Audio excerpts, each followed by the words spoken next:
While Democrats make their case to more diverse primary electorates, as we've just been discussing in Nevada and South Carolina, Yamiche Alcindor has been reporting on how President Trump is trying to make gains with black voters ahead of the November 5 general election.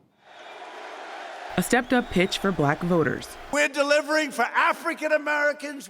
Just in the past few weeks, President Trump has touted what he considers his biggest achievements for the black community. Here he is in his State of the Union address. African American poverty has declined to the lowest rate ever recorded. In a speech on opportunity zones in North Carolina, from the day I took office, I have been working to build an unlimited future for African American communities.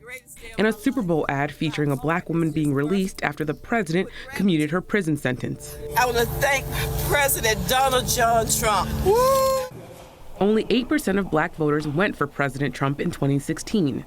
But the president's 2020 campaign is hoping to up those numbers. It is ramping up efforts to peel away just a percentage or two of black voters from Democrats in key battleground states. And the president is confident his economic message is enough to bring black voters on board. He told a crowd in Charlotte, North Carolina, that Democrats haven't done enough for African Americans. They want your vote, and then the day after the election, they're gone. That's the Democrats. And I said, all these bad numbers, what the hell do you have to lose? Then I went off stage, and my people told me, I don't know, that's not nice. I said, no, it's true.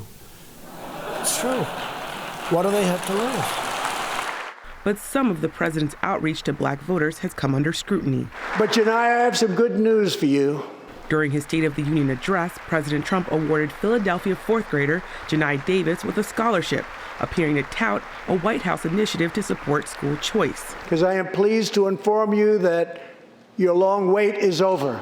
I can proudly announce tonight that an opportunity scholarship has become available. It's going to you, and you will soon be heading to the school of your choice.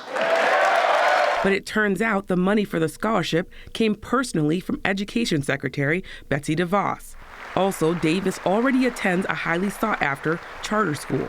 April McGord. Allies of the president also held a pro-Trump event where they gave away a total of $25,000 to a mostly black audience. Come on down to The Price is Right and get your $300, April. Attendees praised the president after they collected the cash. And at the event, a White House official was awarded. 4 more years for President Trump. Yay! The event was organized by a nonprofit called Urban Revitalization Coalition of America. A pro-Trump super PAC also gave the group a $238,000 grant. It is run by Ohio pastor Darrell Scott. He also co-chairs an outreach program for President Trump's re-election campaign dubbed Black Voices for Trump. A Trump campaign official told the NewsHour, quote, "These events are not affiliated with or sanctioned by the president's campaign." And Yamiche is here with me now, along with Donald Sherman. He is the Deputy Director of Citizens for Responsibility and Ethics in Washington. It's a nonpartisan legal watchdog group. Donald Sherman, welcome. Hello to you. Yamiche, so let's talk about what we were just saying, Donald, and let me start with you. Your organization has been looking to a few examples of the kind of thing the Trump organization is doing.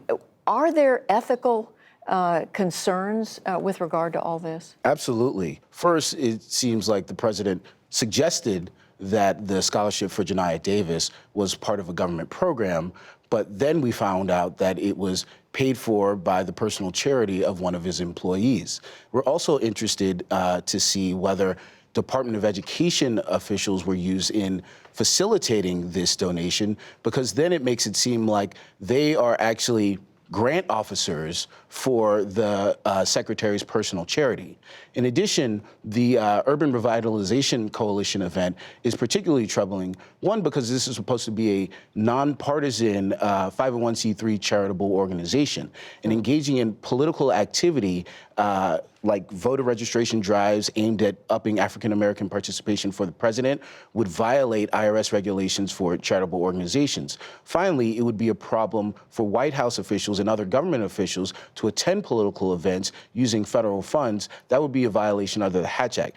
So, Yamiche, what is the Trump campaign What are they saying about all this? And secondly, do they have a larger strategy? What is it to reach black voters? Well, President Trump's outreach to black voters has long been something that has been criticized and controversial, going all the way back to 2016. This time around, the 2020 Trump campaign is saying that we're not affiliated with any of this. I had a long conversation with Katrina Pearson. She's a senior advisor to the Trump campaign and also someone who's working on black voters for Trump, Black Voices for Trump. And she says, look, even if this was part of the campaign, this looks like it would be illegal. So that's an admission on the campaign's part that there should not be cash giveaways at these events. But when you look at what the Trump campaign is actually doing, there are two things going on. The campaign itself, officials, surrogates of the president, they're talking about the economy, they're talking about school choice, they're talking about bettering the lives of African Americans and going around the country making that pitch. When you listen to the president himself, though, he's still going back to the 2016 question that got him into a lot of controversial conversations, which is, what do you have to lose as African American voters?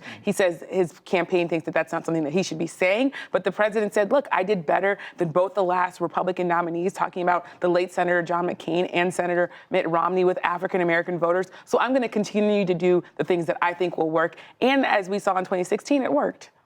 Now, Donald Sherman, picking up on this, we understand your organization has been looking into something that Ivanka Trump, the president's daughter, did a couple of years ago in pushing for these so-called opportunity zones. Remind us what that was about and what's the concern there. Sure. So the reason why we filed a complaint with the Department of Justice related to Ivanka Trump's role in pushing opportunity zones is because her husband, Jared Kushner, has a $25 million stake in a company that is packaging investment vehicles through the Opportunity Zone program.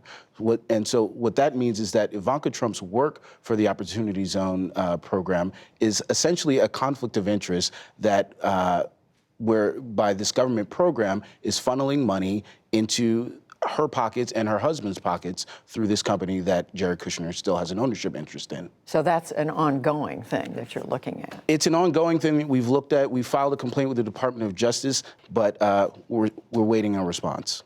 And one other thing, Yamiche, that we were just discussing, the president is one member of the president's cabinet, one of the few senior officials in his administration who is black. That's Ben Carson, the Secretary, Housing and Urban Development. He introduced the president recently, made a point of saying the president is not a racist. To what extent is it a concern of the campaign that there is this perception out there that the president is discriminatory? Well, President Trump has done a number of things that have caused people to think of him as racist. That's, of course, critics of the president calling him racist. They say, one, that the president was a longtime birther, meaning that he was questioning whether or not President Obama was born in this country. That was seen as largely a racist conspiracy theory, given that President Obama was born in the United States. The second thing is the way that he's talked about immigrants. He said that some of them are rapists and criminals. He continues to use that language. The president thinks that that's talking from a place of strength and that he's being plain talking and talking to a certain segment of the population that's worried about that. So there is this feeling inside the campaign that they need to defend the president's rhetoric. And then that's why you see someone like Ben Carson saying he's not a racist.